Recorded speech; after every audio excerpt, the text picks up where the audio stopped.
Hoy nos visita en Café Turístico el licenciado en Turismo y especialista en Economía, Dardo Idiart. Con él vamos a conversar sobre turismo, pero desde el punto de vista económico, donde nuestro visitante es un experto reconocido.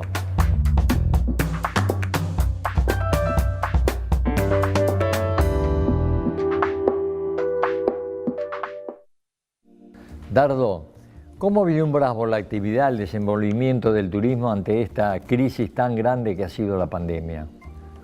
Bueno, primariamente la crisis esta es inédita para el turismo, el turismo mundial, digamos. O sea, están hablando de que en Europa ya han retrocedido a los años, a 1950, o sea, han perdido facturación por un 80% aproximadamente en lo que va del año. Cifras astronómicas. Sí, medido interanualmente. Y países con una contribución del turismo a su PBI que va entre el 10, oscila entre el 10 y el 15%. Caso España, caso Italia, caso Francia. Sí, los grandes centros turísticos internacionales. Con respecto o sea, esta crisis inédita que ha tenido el turismo y la mayoría de las actividades, tiene, digamos, ventajas y desventajas. Obviamente las desventajas, todo lo con corte transversal hoy, es todo lo que ha pasado con el turismo. Ahora, las ventajas es que se renueva el interés por viajar. Ayer he visto, ayer estaba mirando una encuesta de opinión donde una de las cosas que se han dejado de hacer y que se harían a partir de que esto comience a funcionar es el turismo. En consecuencia, hay muy buenas perspectivas para que cuando esto empiece a funcionar. Eso era justamente lo que yo te iba a preguntar. Sí. O sea, ¿cómo lo ves vos como profesional? La perspectiva para adelante. ¿Cómo sería hoy ponerse a pensar cómo serían los viajes? Vos que estás en Sí. el tema de los viajes, en el tema de la organización de paquetes turísticos Sí. y todo. Pensando cómo sería, pues es una modalidad nueva, la que se va, digamos, a empezar a trabajar. Claro. Entonces, ¿cómo ves vos el tema de esto, ¿no? De empezar a viajar, como decís vos? Claro, bueno, fundamentalmente, obviamente que van a tener que protocolizar absolutamente todo. Todo, sí, el aspecto sanitario y la posibilidad de darle seguridad al turista va a ser crítico. Básico. Fundamental. Con respecto a la parte, a lo que son los operadores o prestadores de servicios turísticos, sí o sí va a tener que intervenir el Estado porque se han quedado sin capital de trabajo la mayoría de los prestadores de servicios turísticos. Sí. O sea, en consecuencia tiene que haber una ayuda muy fuerte para entrar en la maquinaria, digamos, para volver que esto, a funcionar. Seguro. Donde yo creo que tiene que ser el Estado y tiene que ser la banca pública y la banca privada, que ha estado ausente, esto lo quiero recalcar, que ha estado ausente en toda esta pandemia, la banca privada. En general, en el mundo. Fundamentalmente, yo voy a hablar en el plano local. En el mundo no lo puedo aseverar. Claro. En el plano local ha estado ausente. O sea, yo creo que para restituir capital de trabajo, que es la mayor criticidad que tienen los operadores turísticos hoy,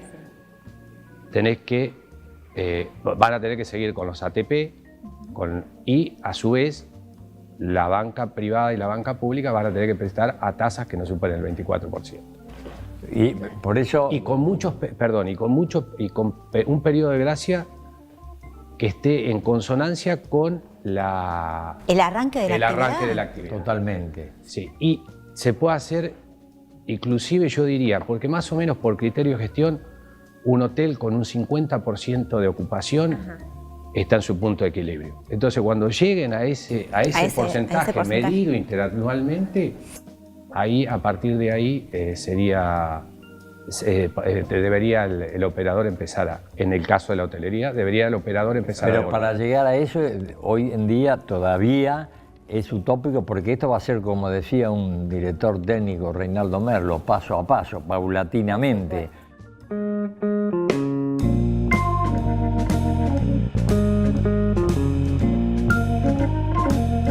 Recién bien opinaba la situación de Europa, que está en un retroceso ahora.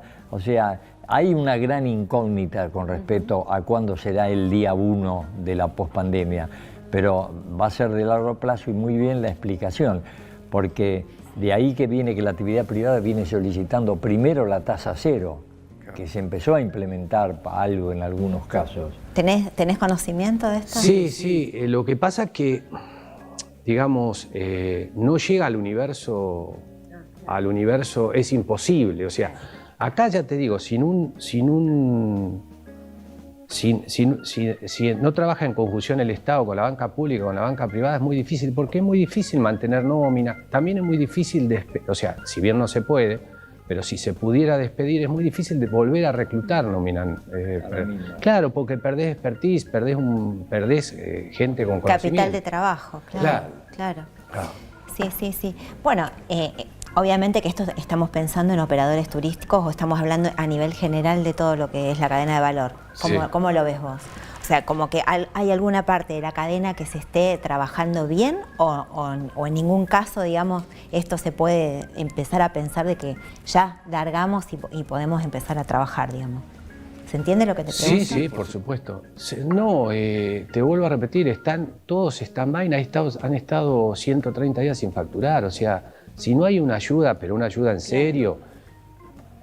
Perdón, por eso viene el famoso reclamo de la actividad privada, de la ley de emergencia, porque una cosa es la ley y otra son los decretos. Por eso que con gran énfasis la actividad privada de hotelero, gastronomía y agencias de viaje piden la ley famosa de emergencia en el país. Pero, y no por 2 o 3 meses, sino por lo menos por 1 año. Claro, pero aparte o sea, obviamente, pero en promedio, si vos estás 60 días sin facturar, o vas a concurso de acreedores, imposible. O sea, es imposible. O sea, y sí, yo digo, muy difícil. Acá hay que ponderar en qué, cómo tiene o cómo pondera el Estado al turismo, si es un sector estratégico o no lo es. Si es un sector estratégico que contribuye con un 10% al PBI del país, tienen que plantearse una ayuda y una ayuda en serio, que haga sostenible en el tiempo la actividad.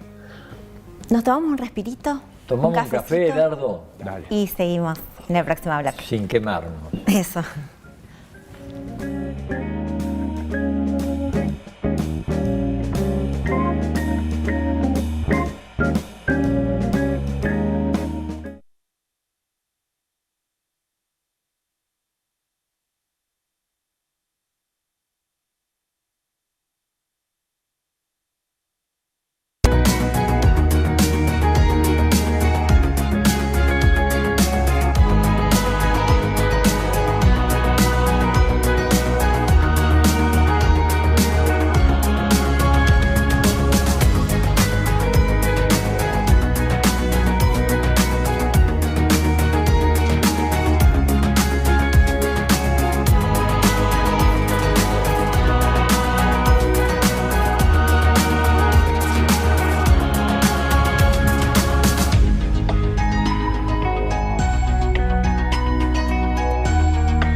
Bueno, Dardo, como para ir retomando de lo que venimos tomando cafecito y un descanso que nos tomamos, habíamos quedado en la pregunta, ¿cómo ves el turismo como estrategia de planificación futura?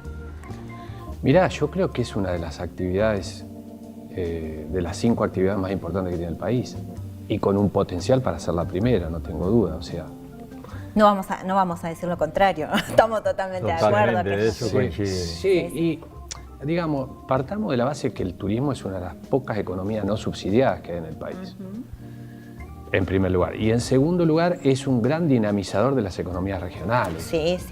En consecuencia, totalmente. por eso yo sigo insistiendo que tienen que sentarse a hacer un plan de mínima quinquenal para que esta actividad pueda despegar, donde se tenga en cuenta aspectos sanitarios, aspectos logísticos, aspectos económicos, entre otros.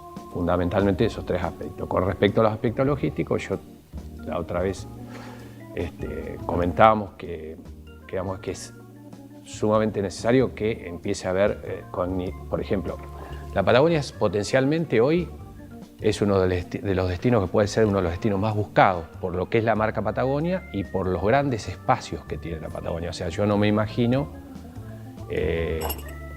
gente aglomerada en el Museo del Prado o en el Museo del Louvre, digamos. Es un turismo, es una nueva modalidad. Y permitime un paréntesis de que lo hemos visto en nuestros viajes con la gente del Escol. En otros lugares del mundo, cuando hablas de Argentina, hay un apasionamiento por conocerlo, pero no un destino Argentina. Te hablan de la Amazonia, te hablan del Machu Picchu y te hablan de la Patagonia, y Patagonia argentino-chilena. Es decir, para hacer referencia a lo que vos mencionás justamente, ese gran misterio que tiene en el mundo por conocer la Patagonia. Sí, y aparte va a haber, o sea, si bien hay tipologías de atractivos turísticos, los atractivos naturales creo que en esta primera etapa post-pandemia van a ser los más buscados. Claro. Un poco los viajes de cercanía que están de moda ahora. Sí. Y Argentina tiene atractivos naturales de alta jerarquía, como son las cataratas, como es el Calafate. O sea, en consecuencia, tiene todo para desarrollar. Argentina tiene una serie, como vos mencionás, de las regiones llamadas internacionales, cataratas, los ventisqueros allá en el sur, Calafate, Cafayate, los canales fueguinos, la península Valdés, y algo que a Río Negro le comprende, que es ese arco de la cordillera, la zona desde Esquel hasta San Martín de los Andes en Neuquén, que está la huella andina por un lado, pero el gran centro de deportes invernales que es el Catedral. Obviamente, sí.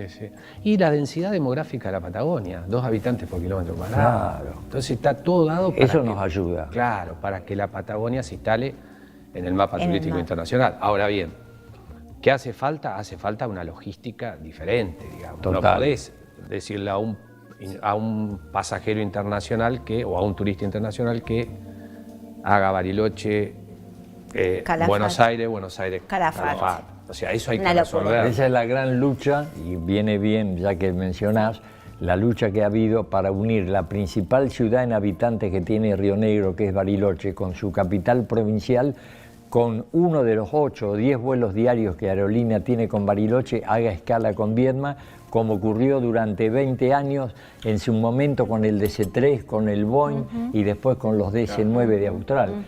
Eso, lo que pasa que a veces es una de las grandes luchas que tenemos los patagónicos y los sureños y la gente del interior.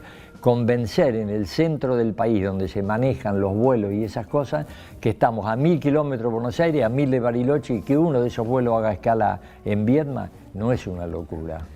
Y también, Julio, hay un concepto que quizás esté invertido, que la demanda crea oferta. Yo creo que en este caso la oferta crea demanda. Exactamente. Totalmente, lo de la Patagonia. Claro, porque vos ponés el vuelo. Yo me acuerdo que en algún momento había un vuelo que triangulaba hacia Bariloche, Calafate y Puerto Madryn.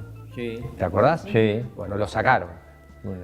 Si vos no lo sostenés en el tiempo, obviamente vas a trabajar a pérdidas un tiempo, pero si vos lo sostenés en el tiempo, yo estoy seguro que se consolida. Totalmente. Creás la fidelidad porque también. Ahí está lo absurdo pasajero. que explica Dardo. No puede ser que un pasajero que esté en Bariloche para ir a los canales fueguinos tenga que volver a Buenos Aires. No es un No, trastorno no. total. Bueno, algo Los se ha tiempos muertos avanzado. de aeropuerto, los tiempos muertos de aeropuerto, el gran fastidio que te agarras, vos que has viajado, sabés que los tiempos muertos de aeropuerto, levantarte 3 horas antes, Sí, no, sí, no- sí. no le haces pasar bien la estadía a un No. turista. Y eso sin contar la tarifa, que eso se incrementa, por Obvio, supuesto, obvio, porque sí, sí. estás, digamos, de cada tramo estás Sí, sí. pagando un... Total. Sí, sí, Claro. sí, sí, sí.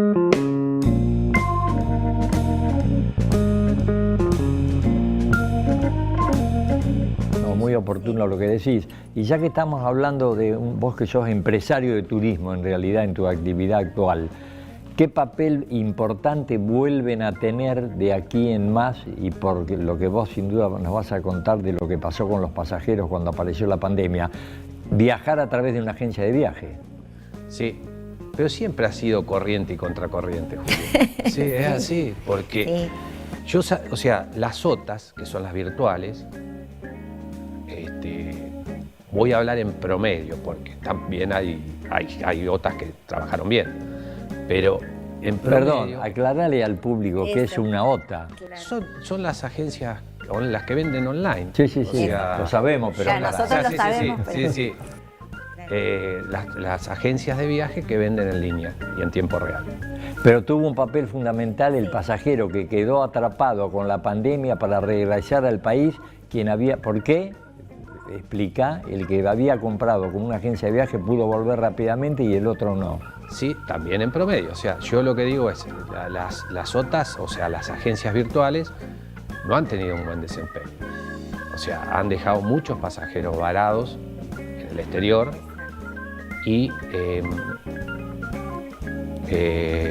han dejado muchos pasajeros varados en el exterior, mientras que las agencias de viajes físicas han respondido prácticamente al 100%, o sea, no han dejado pasajeros varados. O sea, muy difícil, se les hizo muy difícil, también es una situación inédita para... Sí, totalmente. O sea, muy difícil para manejar los call centers, para también con un vacío legal en cuanto a qué se hacía, si se devolvía el dinero o no se devolvía el dinero, si se aplicaba, o sea, hubo muchas variables para las virtuales, para las agencias virtuales incontrolables. No obstante, en los hechos, las agencias de viaje, por lo menos en Viedma, pudieron repatriar al 100% de los turistas que tenían el exterior. Los que habían mientras viajado. Importantísimo. claro, mientras que las virtuales no lo pudieron hacer. Bueno, me parece que el tema da para tomarnos otro cafecito. Claro, y para retomarlo en el tercer bloque. Importantísimo. Así que bueno.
Dardo, es importante recordar también tu paso.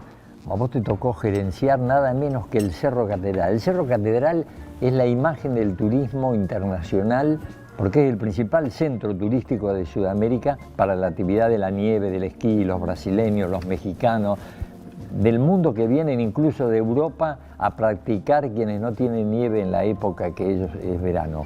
¿Qué nos podés contar de esa experiencia? Sí, fue una experiencia bárbara, de 1 año y medio. Te cuento que fue cuando se desalojó a Robles Catedral y fue la ladera sur la que administramos nosotros. Claro. CAPSA administraba la ladera norte. El centro catedral es el principal recurso que tiene Bariloche, o sea, es el que tracciona demanda a todo Bariloche. Totalmente. Ahora, bueno, tengo entendido que ya operó hace un Hace tiempo. poco tiempo empezó de nuevo la actividad para los residentes. Los residentes con pase, sí. El centro de esquí es el centro de esquí más importante de Sudamérica y es un centro que obviamente tiene una marcada estacionalidad, trabaja para lo que es el producto nieve, trabaja aproximadamente 3 meses. Este año ha sido una cosa increíble.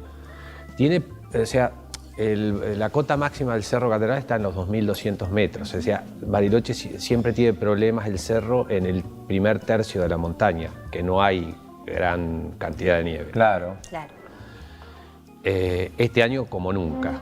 Hay aproximadamente 2 metros, 2 metros y medio de nieve en la cumbre y en el primer tercio hay 1 metro, 1 metro y medio de nieve, digamos. Y lamentablemente está operando solamente para los residentes. Claro. Tiene una gran ventaja que, digamos, como tiene trabajadores permanentes, tiene trabajadores temporales. Gran fuente de trabajo para Bariloche. Sí, por supuesto, llega a los aproximadamente 500 empleos para lo que son los medios de elevación, nada más, ¿no? Además de todos los servicios que tiene el cerro. Claro, Sí, además de todos los servicios que tiene el cerro. La hotelería, el transporte, todo lo que es complementario. la atención, la fotografía, los instructores de esquí, las escuelas de esquí, etcétera, etcétera. O sea, que el cerro tiene una ventaja que trabajando más o menos a un 30%, trabaja en el punto de equilibrio. No pierde plata. 30%. Claro, sí, aproximadamente. En consecuencia, puede operar bajo este esquema y a posteriori ir liberándolo para, digamos, esto lo sabrán mejor las autoridades del cerro y las autoridades sanitarias. Y dependiendo de la situación sanitaria. Claro, ir abriendo para el turismo de cercanía, para el turismo, digamos, para la provincia y a posteriori quizás para las provincias limítrofes donde no haya COVID-19. Claro. Es fundamental, es fundamental que el cerro opere, ¿viste? Es fundamental porque Bariloche tiene una compleja trama social, ¿viste? Y si el cerro no funciona en invierno, no funciona Bariloche. Esta es la realidad. Por eso porque mucha gente, digamos, la dicotomía esa economía-sanidad. Sí, las dos cosas son una tan o más importante que la otra, pero el tema está en que Bariloche tiene una compleja realidad social que puede mitigarla o solucionarla en parte con el funcionamiento del cerro. O sea que yo no estaría en los pies del decisor porque es una situación muy crítica. No obstante, yo particularmente creo que debería operar el cerro con ese esquema. Con ese nivel de dependencia, claro. Porque como vos bien decís, o sea, el cerro pasa a ser la fuente de trabajo de la gente. Entonces estamos hablando de la prioridad que tiene para el desarrollo económico, ¿no? Claro, es un símil de querer explotar Iguazú sin agua, sin las cataratas, digamos. ¿Qué ha pasado? Que a veces ha habido poca agua, pero si no tenés el agua, falta el recurso. Pero aparte, técnicamente, el atractivo turístico de un centro receptivo es la materia prima. Exacto, totalmente. Y en este caso es la nieve. Claro, en este caso es la nieve. Eso es Bariloche tiene una particularidad que no la tienen muchos centros, que no tiene una alta estacionalidad. Digamos, ningún mes del año Bariloche recibe más del 30% lo que reciben todo el año, ¿se entiende? Entonces no tiene una alta estacionalidad, tiene una temporada Intermedia larga. Claro. No, además es clave Claro. por lo otro, la cantidad de vuelos diarios que llegan desde todo el país y de los países vecinos. Sí, este año habían cerrado con Brasil Era impresionante. Sí, sí. Bueno, no olvidemos que en Bariloche, en invierno, durante muchos años, y se había retomado hace un par de años, la famosa Brasiloche, por la cantidad de brasileños. Ahora iba a haber 3 empresas, Latam, Azul y Gol, que iban a volar directamente en plena temporada.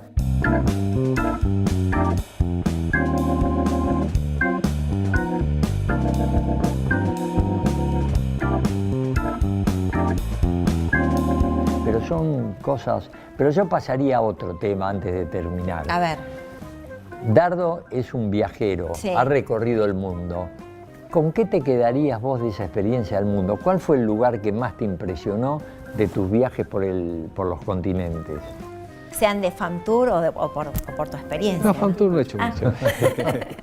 No, a mí a mí me gustan mucho los atractivos naturales. Si te tengo que dar 3 atractivos naturales, te hablo. Te voy a poner a Cataratas, el Parque Kruger y el Cañón del Colorado. No sé cuál es el orden. Y yo conocí el cañón, el Gran Cañón. Me impactó. Sí. Y la catarata también. Sí. No estuvimos en el Parque Kruger, pero estuvimos en Kenia. En Kenia. Y Claro. en Sudáfrica, en Savo. otros. Porque nos quedaba tras mano después del Mundial En el Parque de Nacional Escol que Savo. se hizo en Nairobi. Claro.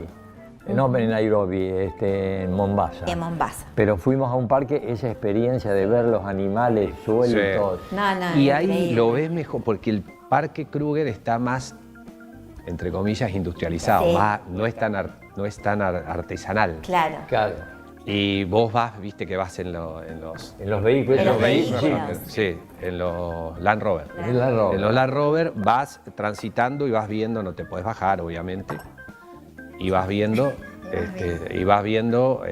los animales, digamos, en su hábitat natural. No, sí. Pero como decís vos, industrializado. En Kenia nosotros vimos, paramos una noche con el grupo de que fuimos al Mundial del Escol, en uno de esos campamentos que hay, que son hoteles extraordinarios, que son de madera, no tenés televisión, pero tenés lo último. ¿Y sabés lo que descubrimos en Kenia, en uno de esos parques? Tenían una gran laguna, el restaurante era al aire libre, no tenía, o sea, era techado, pero tenía un ventanal abierto. Y empezaba a las 6 de la mañana, venían todos los monos, pero vienen en conjunto, comen, después las cebras, y por Y ahí después, aparecen claro, los tigres y los se tigres. rajan todo, se van todo. Pero está hecho preparado, no tienen agua en ninguno de las hectáreas que tiene el campo. Pero está hecho de una manera que es un atractivo espectacular. Claro. A nosotros nos encantaría seguir hablando de estos temas porque, bueno, son Motivo apasionantes. para que vuelva. Exactamente. Entonces, bueno, para decirte que, bueno, que fue un placer tenerte en este Sí, el programa, placer fue mío en nuestro programa de Café Turístico. Así que, bueno, seguramente vamos a seguir conversando. Cuando quieran, la he Estas pasado muy bien. Del turismo y la economía. La he pasado muy bien y muy bueno el café también. Bueno, gracias. Tenemos que agradecerle al amigo Alfredo Sanz, titular del Hotel Austral en Viedma, que nos ha brindado la posibilidad espacio. de este espacio para conversar con los amigos de turismo de la comarca.